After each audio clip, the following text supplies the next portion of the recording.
Hello everyone, and thanks for joining today's webinar, Critical Control Leadership and Verifications. My name is Cassie Bolter and I'm the Events and Partnership Manager at Centus. Today's presenter is Mark Cooper, a Principal Consultant with Centus.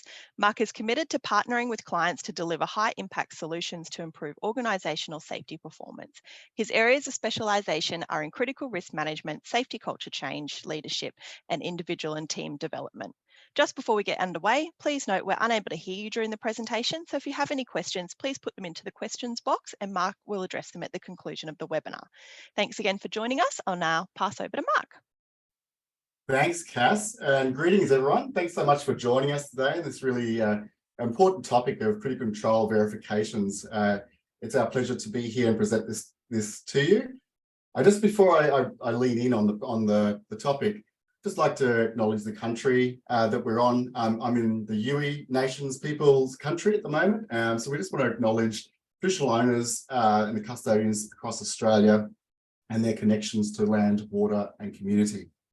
We acknowledge the traditional owners of the land on which we meet today and pay our respects to elders past and present, and we extend that respect to Aboriginal and Torres Strait Islander people here today. We do this because we value Aboriginal and Torres Strait Islander people, their history, our culture and knowledge. So a little bit about Centus. What we're about is really to change the lives of individuals and organisations for better every day. And the way that we do that is really bringing about understandings of cognitive behavioural psychology and neuroscience to really help people get the most out of their lives, their working lives in particular. We spend so much time at work, of course. And some of that, the ways that we do that is really through training and coaching, safety culture, diagnostics, etc. One of the key models that we'll use throughout this presentation we call it the ABR model. And you might be familiar with the likes of behaviour-based safety.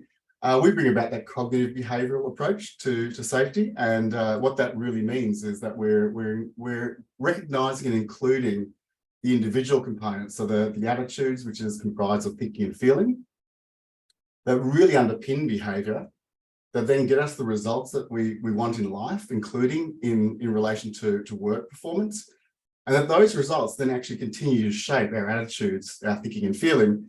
And so this is really important as we start to think about critical control verifications, because ultimately people are going to choose based on their previous experiences, and we can actually help shape some of those experiences as safety leaders through our interactions. So just really wanted to anchor onto that, as we call it the APR, and it's actually a model that really does help support, getting us more of what we want in life overall. Just as by way of introduction, I think it's really important at this stage to differentiate between what we call critical risks, so those risks that are potentially serious or fatality potential risks that exist. They're often very rare, but when they do occur, the consequences are extreme, and really separate those from the more traditional injury risks, which often get a lot of airplay in organisations. So things like TRIFR and LTIFR, etc., often get lion's share of attention. And critical risks, probably because the nature of them being so rare, sometimes might slip off the radar a little bit. So just important to differentiate, and we do use different approaches in terms of managing critical risks specifically. I'll just introduce it. This is actually a major hazard event that many of you might be aware of. So this is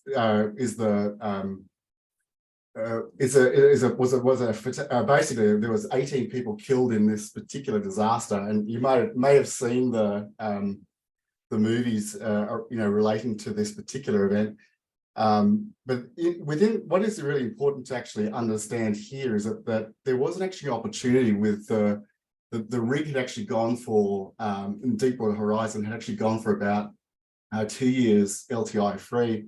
There was actually an executive team out there at the time doing some walkarounds, really reinforcing and recognizing the performance that, particularly in hand safety. And they actually walked past. If you've seen the movie, you may recall that there was some variability in the pressure in the well itself that one of the technicians was actually detecting. And the actual leadership team had walked around, had an interaction with that particular individual, who was, underneath it all, probably quite concerned about what he was seeing. The leadership team didn't dive deep. They really just looked at the finger safety issue. And I just want to introduce here that cognitive bias that we can sometimes bring to our interactions in the field may really prevent us from actually seeing what's really going on for our people. So really just understanding the cognitive aspects here is what I want to bring attention to. Most critical risks that we're probably exposed to are not going to be of this ilk. They're not going to be as significant. They're probably more single fatalities. Probably the most common one that we'd see in our organisations, probably around vehicles, where there might be one or two associated with that. So I really just want to call out that what we're talking about here are SIF potential. So SIF being serious injury or fatality potential events, as distinguished from injury events where probably the worst thing that could happen was someone might get some dust in the eye or basically recovered without any adverse effects. So critical risk is really a systematic approach to ensuring critical controls are known, they're in place and effective, and therefore to eliminate SIF or SIF potential from our company, from our organisation. And why do we do that? Well, simply because we know that when these events do occur, that the lives of people are significantly impacted, not just the individual, but there's a ripple effect quite often through families and through the community as well. So this is why we need to have a particular focus on critical risk management. If you are interested or you're not particularly familiar perhaps with critical risk management and you want to know more, we have a series of free downloads that you can go to our website to gain, or reach out to us. So what we really just want to sort of pull apart just for a bit of an introduction, critical risks are generally speaking already well known. So what those controls that actually that would be in place to control those critical risks are also generally known. So we've got a fairly good understanding through industry, through codes of practice, through various bits of literature, what our controls should be or could be. So when we're pulling these together, we can refer to those materials. We also know that SIF events are associated with known controls not being fully implemented. So it's the presence of those controls that they are in the system, they're documented quite often, but sometimes they're just in the field, they're not actually well implemented, or they might be even missing. So really the CCVs, or critical control verifications, are really going to look and see, is the system, as we've described it, actually in place and in operation? And that's a key role for us as safety leaders to go and test that thinking. We also know that some of the controls are crucial for preventing SIF events and are therefore what we call critical controls. So the critical few we often refer to are, I think in the average safety management system, you might find between 4,000 and 10,000 different controls articulated. For the average leader or safety leader, what are the critical few that they must make sure are in place and effective? And really, this is what we're talking about when we start talking about critical controls. It's really the critical few that must be in place and effective to prevent those SIF potentials from occurring. So what we want to do is just introduce a poll. Cass, if you just put that up for us, is really we would like to understand for the people in the audience, where is your current critical risk management maturity? Just so we can tailor some of our conversation today. So number one we have there is we haven't formally assessed our critical risks yet. Number two, we have risk registers and or life-saving rules. Number three is we have a methodological CRM approach, critical risk management approach, to identifying our critical controls. And four is we have a critical control verification process to test and improve our control effectiveness in the field. I really just want to see what current level of maturity do you have? And please just be honest and transparent. It's all completely anonymous. We'll just give that a couple of seconds. Cass, if that's okay, if we've got a majority of people respond, if you could bring that back up for us. See what we've got.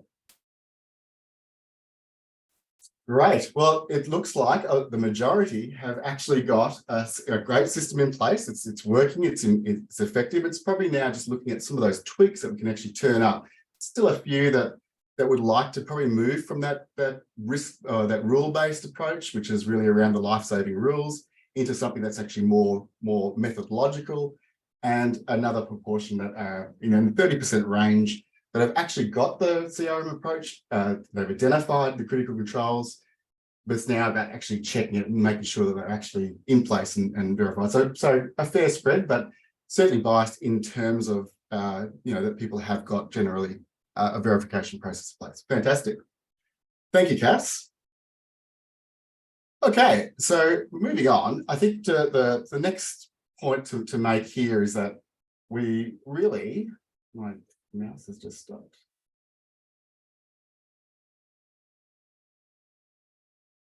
Let's make sure that's actually changing slide there. There we go. Sorry about that, bit of a technical glitch. So what is important to, I guess, as we're moving into the more mature stages of critical control maturity, is really understand that we're moving from really compliance to culture, really a shift in thinking. And part of that is to really look at the key components of what a safety culture actually is. So what we often know is that the environmental component is quite often in focus. It's the visible things that we see around us when we're actually walking around, might be interlocks, guards, etc.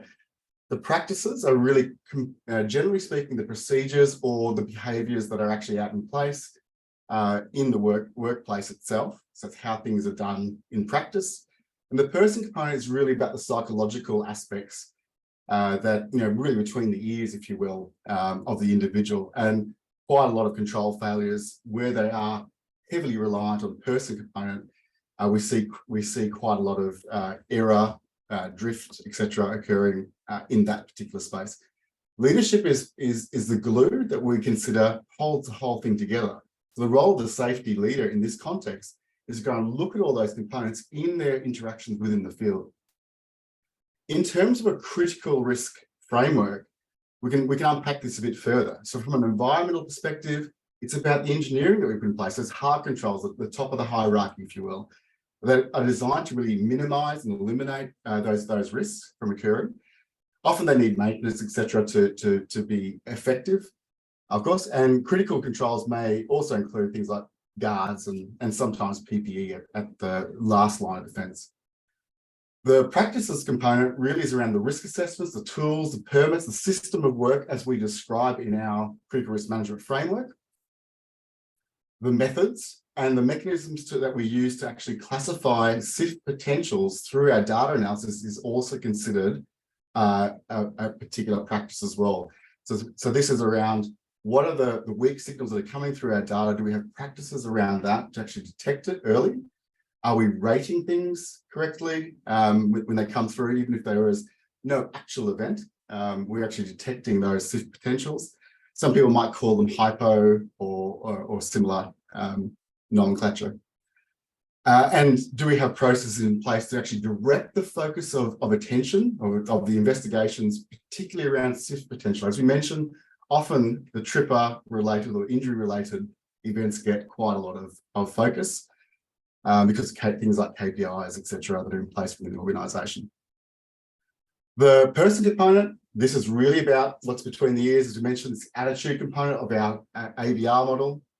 So it's really about the thinking and feeling that people are using to process and put in place effective controls and apply them. And the willingness to actually to verify controls from a leadership perspective as well, to go out and actually interact. And that can be sometimes uncomfortable for people that are perhaps office-based. The willingness to stop work can also be a bit of a challenge from a safety leadership perspective when we see a gap or something that's perhaps not well controlled. So they're the person components, but also to recognise when things are going well as well. So the leadership component is really about the ability to identify those potential events and to know what the critical controls are and what it would look like in the field.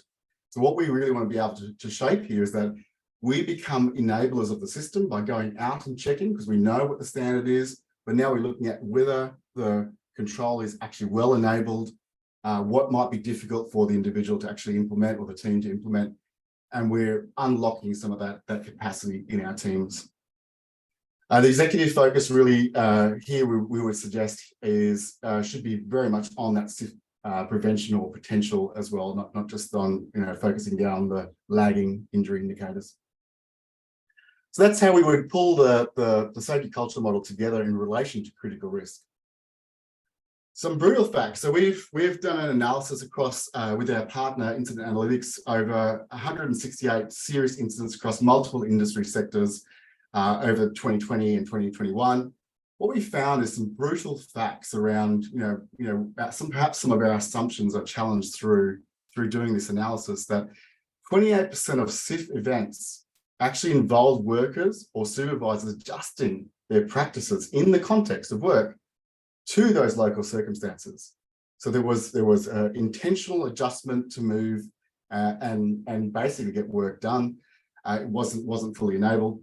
So what we know is that high-risk work controls are not always effective or fully enabled. So the work that we have in the system, the way the system is described, and how it's actually implemented, there can be a disconnect between the two. And that's part of our role, to go out and actually look and test that theory. The second point there that we found is that 32% of control failures resulted in routine work practices that drifted over time. So that's, again, saying that the system is there, but over time, due to any number of factors, and we'll talk about that shortly, have actually drifted and haven't been picked up or haven't been detected. So, and part of what we know about this is that the brain is not particularly good at picking up slow change. So this drift can occur. So without the critical control verifications occurring, the drift can occur, and then we often get surprised when we're doing investigation that a violation may be routinized. It become normalized. So local operation risk tolerance is often driven by misaligned corporate systems. So that's a really important factor. We're taking now a systematic approach to our verifications. So keeping that in mind, there are three core descriptors that we can use in terms of when we're going out and doing our verifications. Firstly, is the control enabled? And this simply means, did they have the procedures, knowledge, skills, equipment to work effectively in that context that they're actually in? Or was it difficult? So, which simply means I had to walk an hour to go, or 30 minutes or whatever it might be, to get a particular tool or bit of equipment. It took extra steps to get things in place that were perhaps not afforded through planning. So it was difficult. The task was, can the task be controlled by taking less effort by the individual at the individual level? So where difficulty arises, obviously we get this potential for workarounds, and that's basically where we start seeing drift actually occurring between what we have in the system and the work is actually operating in the context in which it's performed. The last one there is probably where there's a real disconnect. We have a system, but it's actually not implemented. There's probably a larger gap there, which is not enabled. So basically, it is reasonable to expect the person to put a control in place in the context of a local organizational factor. Is it actually there? Is the machine there? Is the capacity, the resources there to actually do it in the first place? And if that's not present, what are we actually encouraging is actually a deviation from the system itself. So that are really the three things. Now, I really want to call attention to that enabled capacity. So really, as safety leaders, we want to be enabling work at the front line. How do we make the system work effectively in the context in which they're actually operating? So just in terms of considering that, we also know that 61% of critical controls were in some way difficult to implement. In terms of those control failures in the study we did earlier, 61% found it difficult. So this is not enabled, it was difficult. 49% of the control failures involved intentional workarounds. So this was conscious awareness. It wasn't a mistake or a slip or a lapse. It was conscious awareness. We're deviating somewhat from the standard practice, and we're using a workaround to get work done effectively. So keeping these things in mind, I think as we walk out and are taking this systematic approach to critical control verifications, we really just need to appreciate that the worker is really involved in quite a complex system that's interplaying with various organizational factors such as the HR system, for example, might be other contractors, other sort of work groups within the environment itself. The local factors are really around where intentional workarounds can occur is where we find that drift in the control integrity. We're seeing drift because it's routine. It might be exceptional because a particular circumstance has arisen. And this is really important to detect, particularly when things become routinized. We're seeing drift that has occurred over a period of time. But from the human factors, we also want to recognize that our capacity as human beings is somewhat limited. That is the human experience, and that slips and lapses occur and mistakes. And that when they occur, we're actually designing the system so that we can actually catch those mistakes in a way that doesn't lead to negative SIF potential outcomes. So really what we're looking at is the control integrity around those components, but also recognizing that people's attitudes around the system are quite often shaped by this complexity. And where things are difficult, they'll obviously have an attitude around that. The behavior will start to shift. They'll get certain results, the work will get done, but over time will start to drift, and those attitudes around the system itself, it not being potentially enabled, can lead to behaviors that relate to drifting away from control integrity. So that's where that ABR model can also give us some insights into how this occurs.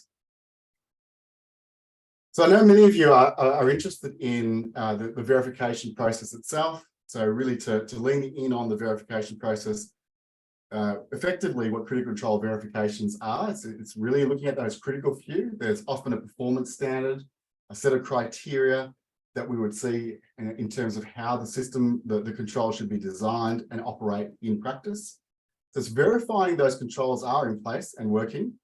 Recognizing and reinforcing safe behavior. So as mentioned, people have frames around interactions in the field, and absolutely celebrating the successes when we see them, so that it becomes actually a positive experience for those individuals. And they're encouraged to learn and share as a result. We also want to identify critical risk management system improvements. So we're coming from that system-based approach, where we're looking at the overall system and coming back and trying to improve it where it needs improvement, particularly in operationalizing those controls. So really what critical control verifications are for is primarily for tasks that involving that SIF potential or high potential, or some organizations might say hazardous, high hazard potentials. And it's done in the location and done in the moment. So it's very much about interaction, immediacy, giving feedback in that moment, and often using a standardized checklist. Now, of course, we wouldn't necessarily suggest holding a checklist in front that can also create some frames, but actually knowing what the criteria is of those, the performance standard is certainly important.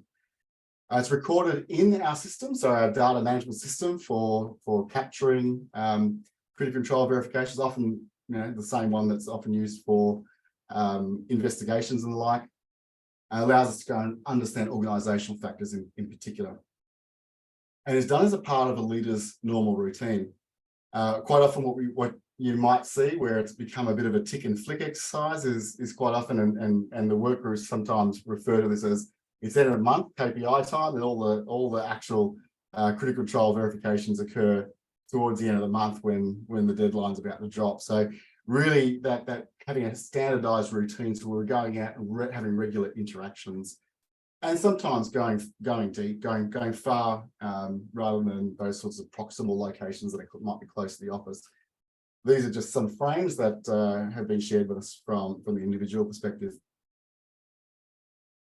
So as mentioned, we really want to understand, in terms of being effective with critical control verifications, is really we're out there to go and learn and to ask questions about how work is actually done. What are the things that might be difficult for the work groups to actually, in terms of implementing critical controls, or completely the absence of those, and actually understanding, well, where in the cycle of work planning and execution have we perhaps lost track in terms of that implementation cycle. So really that's the important context is that we're going out to actually learn. We're actively seeking contributions from our workers around how we can enable work more effectively. So just as part of that is just really recognizing that, as mentioned before, some people will have red frames. They're really what we call unhelpful frames. They're unhelpful in the context that if there's an opportunity to interact and they're not willing to actually share their lived experience because they see the verification process as unhelpful, or maybe how would you put it, sort of hunting exercise to go and find error, then they're obviously going to have red frames about it and they won't want to interact or engage.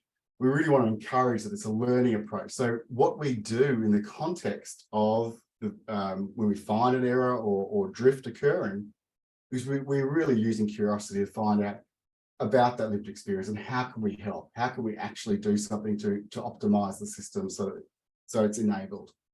And we call that a green frame, which is a helpful attitude, that we're actually out there to help the work groups to empower them to put those controls in place, and where there are difficulties, we're helping them to overcome them.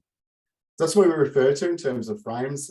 Frames are only red or green in terms of attaching a goal particularly to it. So it's really important that the workforce understand the goal of those critical control verifications, why we do it, and remembering that these SIF potential events are often so rare that they're sometimes out of mind. Really bringing that back into people's attention as to why we're doing this. But just simply because the consequences are so extreme when they do go wrong. So again, the bringing that system into play, many of you have seen the plan, do, check, act perspective, just applying that to critical controls is really the first step in the system design, is really to identify what those critical risks are, so the critical few. That can be a top-down approach by looking at just the nature of the work that the organisation performs, or a bottom-up, which is often from data, and it will tell you what's actually occurring, the frequency of things, in which you can then prioritise what your top 5, 10, etc. critical risks actually are, and then assign a priority rating to those, to then unpack further what the critical controls are. And there's a number of ways that can happen through things like bolt tree, etc., but bow ties being another way that's done. But really what we're trying to tease out is what are the dominant causal pathways that are occurring, and to assign then a control to either prevent that from us losing control, which is a release of energy, or it becoming worse. So that's quite often the sort of mitigating controls that might be around emergency response, rescue, recovery, those sorts of things. So planning for those and making sure that they are well articulated, that they define the minimum requirements, so often termed performance standards. The do is really implementing the critical control, so making sure that firstly our teams actually know how to do it. So that might involve training, the equipment, information, so that could be through procedures. They actually then implement those controls. What we're talking about here is really the check or the verification process, to go out and look and observe and actually really understand and improve through that process. And then actually taking that back into the planning cycle again. So this is closing the loop, that effectively we're now looking, we're acting on that information. It's not just finished at the work level, workplace level. We're actually taking it back into the system, which is sort of sometimes considered the behind the lines perspective of closing out the improvement cycle.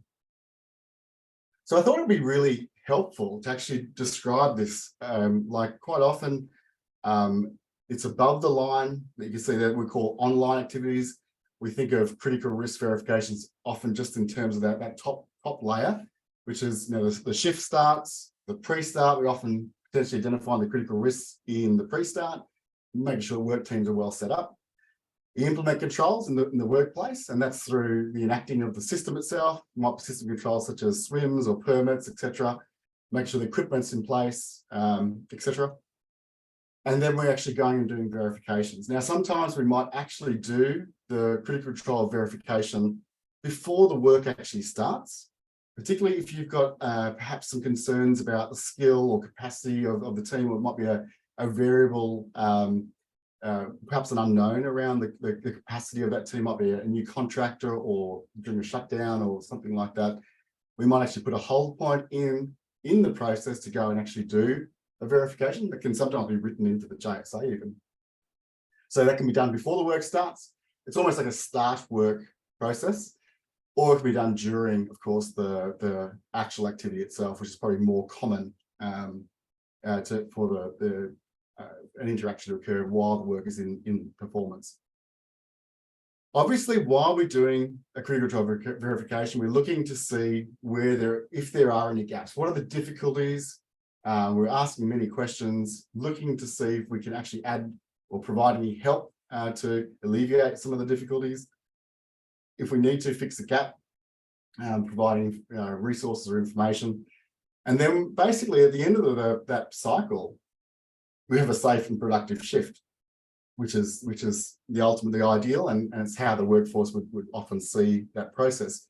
For us, the cycle actually continues. We take those learnings, whether they're positive or opportunities, we record it in our system, we look at learning processes. So we might use work groups to actually really unpack how we can optimize or enable controls where we're identifying difficulties. That might be including people like from planning, from HR or wherever it might be. We take those learnings then, and we're actually looking at it from a risk review perspective and saying, okay, with the control that we've described, there was a gap between how it's been written or how it's described in the system and how it is done in operation. How can we change, alter, or improve what's basically in that system description to make it more effective? And is it things like giving more training, or is it the way something's written, perhaps that's just not how work is actually performed? So really looking at those opportunities to improve and enable how work gets done. And ultimately, if it's a thing like a resource, or it might be how the CRM system is actually communicated to work groups, it's making sure that we're actually putting it back into the work planning cycle. So before the shift starts, it might be through work packs, it might be through ordering equipment, it might be a variety of things, such as time even, that it's actually going back into the work cycle. So just before the work commences, we know that we're well set up or optimized to actually enable those critical controls.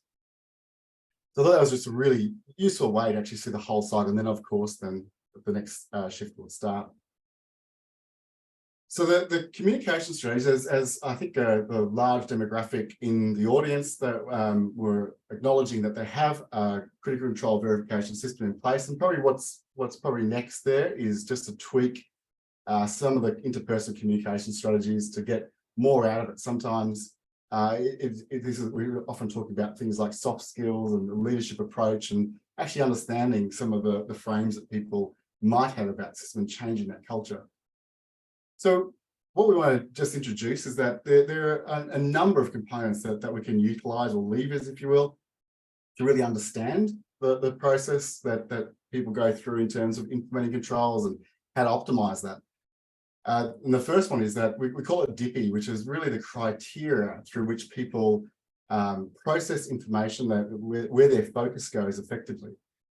It's based on a hierarchy, which is D being danger. So wherever there's danger in the workplace or around them, that will always get our survival instinct kicks in. So the danger always is at the top of the hierarchy.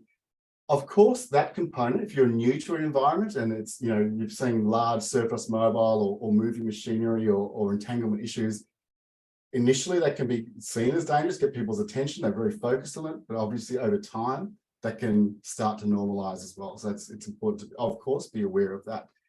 The next hierarchy is, people pay attention to what's important to them. So again, this is where we can help to frame up for people. What's important is that for those rare events, we're really helping to make sure that the ripple effect that occurs where we lose control of our critical controls stays front of mind. And that's why we're out there, is to really make sure that we are looking after people's lives ultimately. The P is pleasurable, and this is important in the context of how we approach people. So P being that people are either approach or avoid oriented based on the interactions that they're having with other people.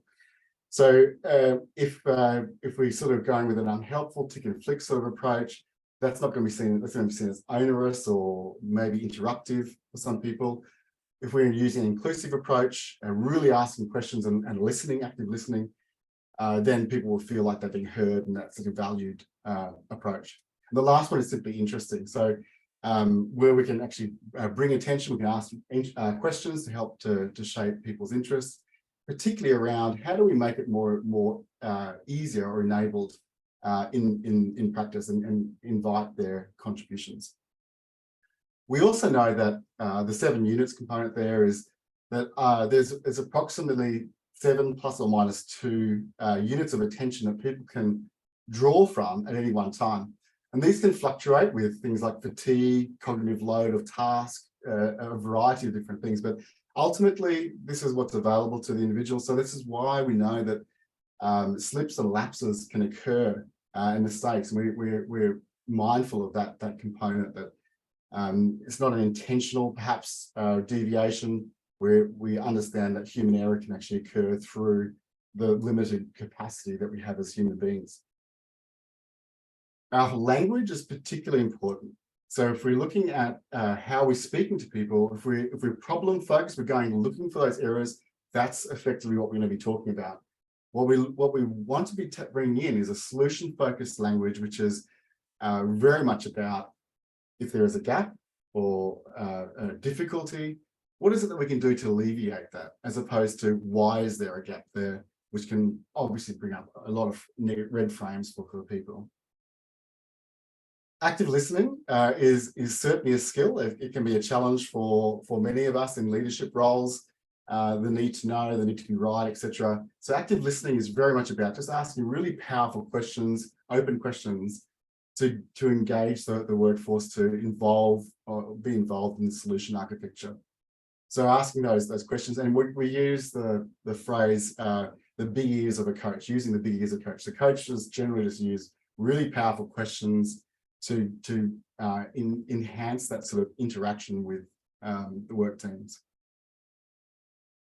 We use where we see the presence of enabled controls, we're actually really using tokens. So this might be reward and recognition, predominantly recognition in the field at that moment in time. And what's important with recognition here is that we're actually tying it to the performance standards, the criteria that we expect in our system, or has been defined in our system. We're actually tying that recognition to specific examples of what has been put in place or done by the workforce itself. So that's what we class as an attribution. We're actually tying it in to something that's tangible, that we want to recognise and through that process continue. So we're reinforcing through that process.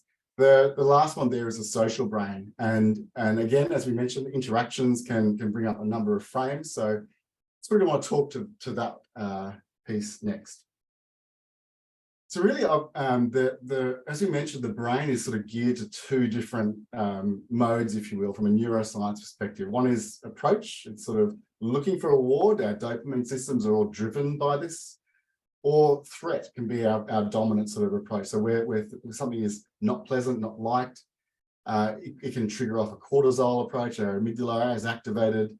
Less of our brain is actually in gear and operating in the threat response. So we're actually encouraging more reward, more approach orientation. We're getting more capacity from our people in terms of thinking about solutions and how to improve how work is done.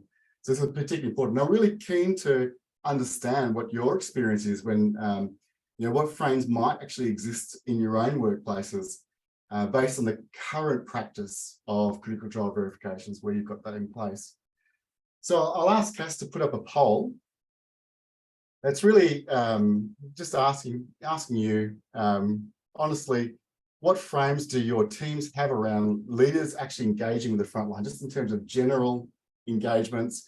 Is it something along the lines of the fun police are coming, or is it it's just a KPI exercise? It's tick and flick. There's no real intention behind enabling Or is it they're happening okay, but no real learnings or feedback? So there's a process happening and there's some good interaction, but it's not closing that loop in terms of system improvements. The last one there is, yeah, it's positive. There's a learning experience with system improvements that are getting shared across the organization. So it's actually completely closing that loop off, giving people feedback about what we're finding, how we're improving systems in action. So we'll just give that a moment, and Cass, if you wouldn't mind closing the poll down, let's see what we've got. Great. So we've got again a bit of a spread, but somewhat more towards the middle. There's a bit of the fun police, a bit of the KPI exercise, the 20-odd% looking at the tick and flick. 63%, probably the more dominant, is that, yeah, it's happening, but it's not really resulting in those system changes. And 11%, which are sort of on the pointy end, where, yeah, we've actually got this, we're bringing it back into the system. It's now going back out to the workforce in terms of this is what we're finding. And that really helps to create those positive frames around the process itself. So there can be really a shift between that second last phase and into the fourth phase, which is really giving that feedback to the workforce and actually having those system improvements. Great, thank you so much for your responses there. So overall, I think it's really important to consider here that as a safety leader, system is just slow. As a safety leader, what is your pitch around CCV? So when you're actually going out to the workforce to really help create that learning environment, those positive frames, and really encourage that approach or the reward system in people where their brains are engaged, they're using their whole lived experience to help shape and improve the system. What is your why? How do you go out and actually frame this with people? Have you got a pitch? And I think what's important here is really just bringing it back to, we often talk about what we're doing and how we're going to go and do it. But for the individual and what connects them to the emotional brain, particularly when we're talking about social interactions, is the why we're doing it. If we can really just focus in on the big picture, that it's a system-based approach, and ultimately the main reason that we're out there is to detect those rare events, look at where there's drift, and enable work at the front line, most importantly, then people will get that. So just want you to, maybe think about what your traditional approach is. And if you're perhaps in the position of actually helping to coach other leaders, how can you help them to shape this why?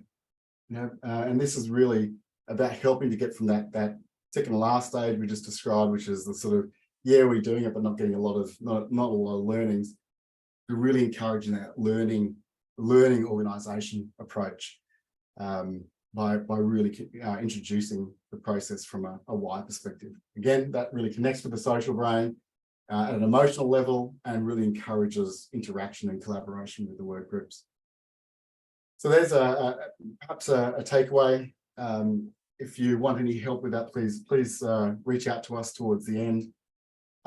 What I think is key here is that how we respond is particularly important.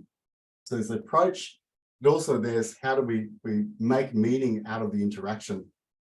So making meaning is really, the brain being sort of negatively biased will often hold on to any negative feedback that we provide, almost like on a 10-to-1 sort of ratio. So ultimately, we want to be giving as much positive feedback to really help our workers remember what it was like, that felt experience of the interaction, how recall that it actually was positive and was really focused on learning. So focusing on what's working well, really reinforcing and recognizing, as you mentioned, attributing to specific controls that you or aspects of the control that you want to see more of, that so attributing to something that's actually done, not just saying great job, but actually because you put the guard in place in a safe way. The next step is really to make sure that we're discussing the gaps in a way that's really open and collaborative. So we're just asking questions, understanding why perhaps was it difficult to put the control in place, if it wasn't effective. If it was absent, were the resources provided? Was there clear understanding about the controls themselves? Is there something we can do upstream to really optimize and improve the system implementation of those controls? And really collaborate, as you mentioned, on the fixes. The work groups are the experts. We're really there to enable them and then improve the system ultimately. And the last one is really just to be helpful. Our green frames are really about offering assistance and finding out what they need to really enable those controls in the workplace. Now, some of the measures of success that we would expect through this process, so to validate whether we're actually going in the right direction, to really get to that fourth line of the actual system is working well and it's feeding back to the workforce, is really the impact of putting critical control verifications in place is that we'll reduce the annual or the actual SIF potential, so serious injury fatality potential, and the frequency of those events. So, of course, the most important is any repeat events, but what this sometimes requires us is to go down deep into the data because some of those weak signals may not be as clearly identified. They might be coming through as near hits or hazard reports and the like, because the potential is not recognised. So we would expect to see some outcomes around SIF frequency, what we're detecting. The continuous improvement of the CRM system would be certainly an outcome. So it's that whole cycle approach, that there's improvements occurring into the system itself. Performance, we would see critical risk leading indicators. So we might use SIF potential in terms of actually identifying it, but it's a good thing. Yeah, we would be very careful to set targets to reduce SIF potential. And I think we need to be really intentional about that, because ultimately, if we set a target to reduce potential, reports or things that we're finding through the CCV process and keeping that frequency down, we're going to create biases within our organisation, and that's really important to remember if you're working at the senior leader level. We'll also see an increase in effectiveness of critical control, so that's really about enabling. And you will see that those changes getting implemented in the field through verifications again, and increased understanding of critical risks and critical control. So we'll have that shared understanding, because we're helping people to understand what does an effective or enabled critical control look like in the field. Where there's gaps, we're using a learning approach, and therefore there's improved understanding. And finally, around the activity, we'll see quality and coverage of verifications improve. Ultimately, that the people will have less frames around going and doing the interactions. The safety leaders, they see it as a positive and learning opportunity, and that there are actions coming into our system through the verification process that are going to reduce that risk exposure. And ultimately, we'll see more of that fourth line, as we described, which is the sharing of insights and learnings to the workforce. So they're actually making meaning out of this process, the absence of which the meaning is it's just tick and flick. So if we really want to shift from that line of it's just tick and flick towards something of a systematic and proactive approach, the sharing of the outcomes of our interactions is important to the workforce. So just in conclusion, we have a framework that's available to be applied to critical control verification, really turning up the volume, if you will, on some of those soft skills, how to really engage, understand the cognitive behavioral approach to safety, and apply this to critical control verifications. Knowing these aspects can really help us to tweak our language, to have more effective engagements, and really to detect those weak signals ultimately that will be coming through, that, as you mentioned with the Deepwater Horizon, where we have a cognitive bias around things, we can miss those weak signals. So really helping to bring about that capacity within ourselves as safety leaders or as coaches in the field. And ultimately, that's the approach that we want to be reinforcing. So if you do want to reach out for any further information, we would love to hear from you. Please just click on the box. That will take you to a registration. So we would love to have a chat with you if there is anything that we can do to help with your understanding, particularly in terms of operationalizing any of the content that we've shared today.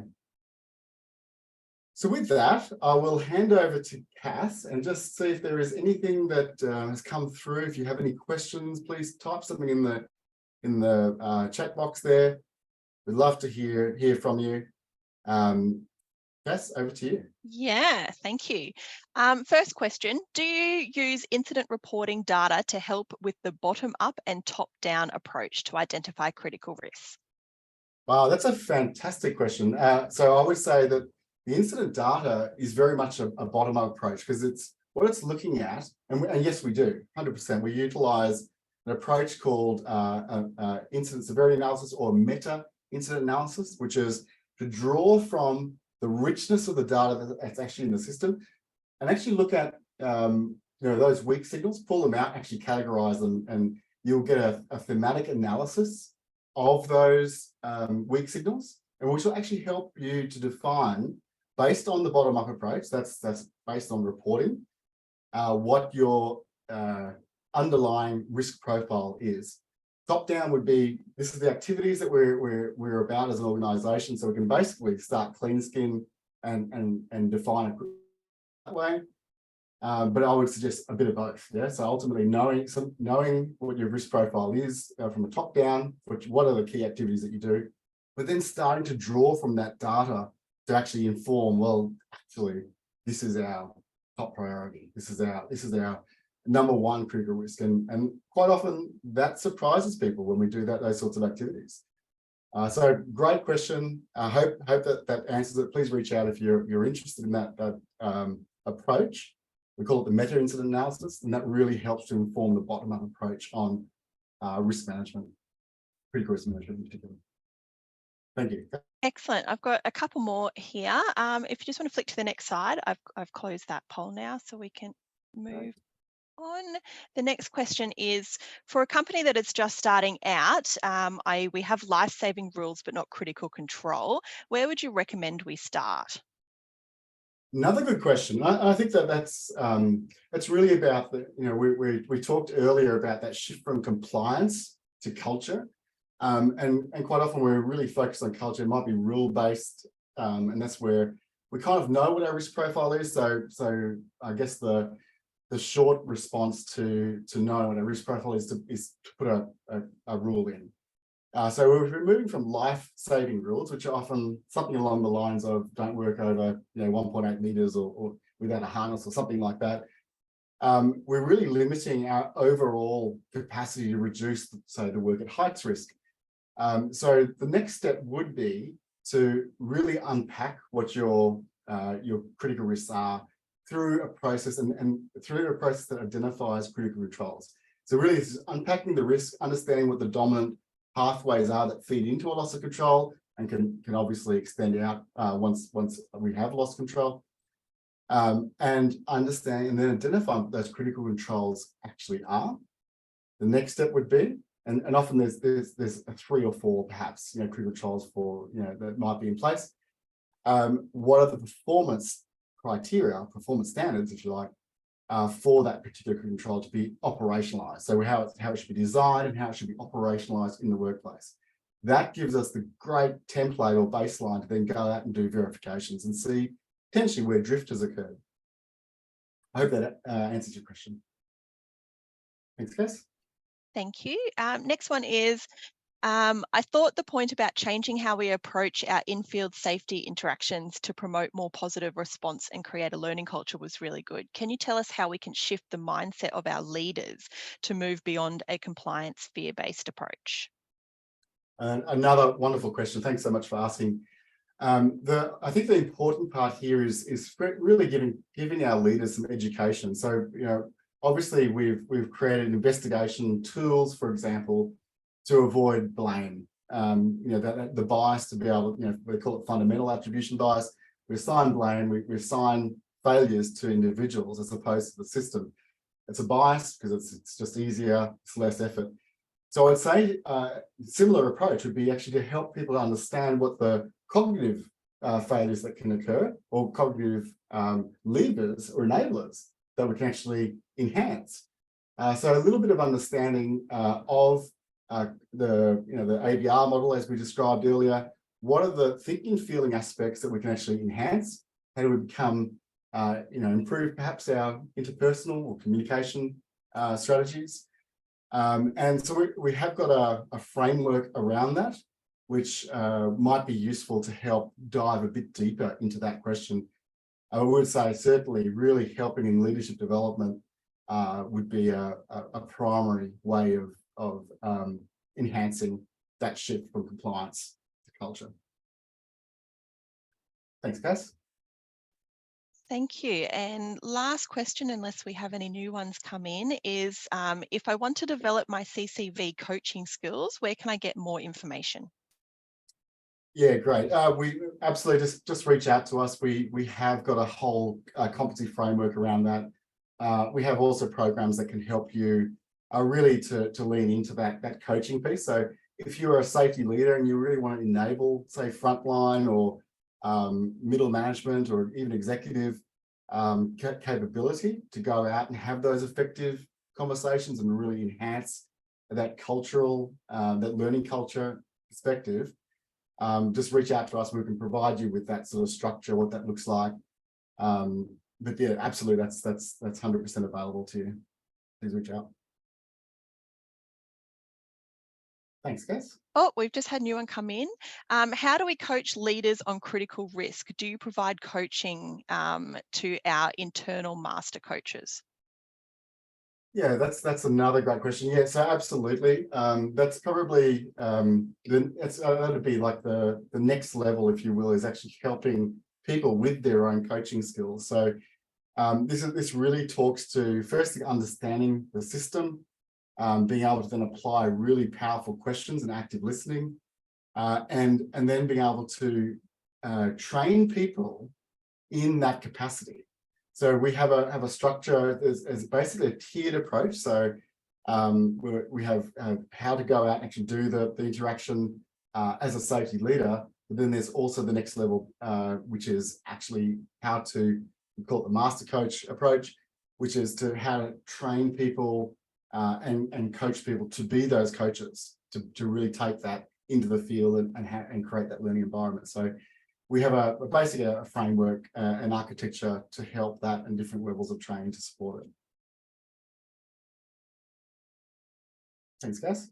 Great. Thanks again, Mark. That's the last of our questions, and we're almost at time. So on behalf of Centis, I'd like to thank everyone for joining us today, and we look forward to having you join us for our next webinar. Details will be out in the coming weeks. Until then, stay safe, everybody.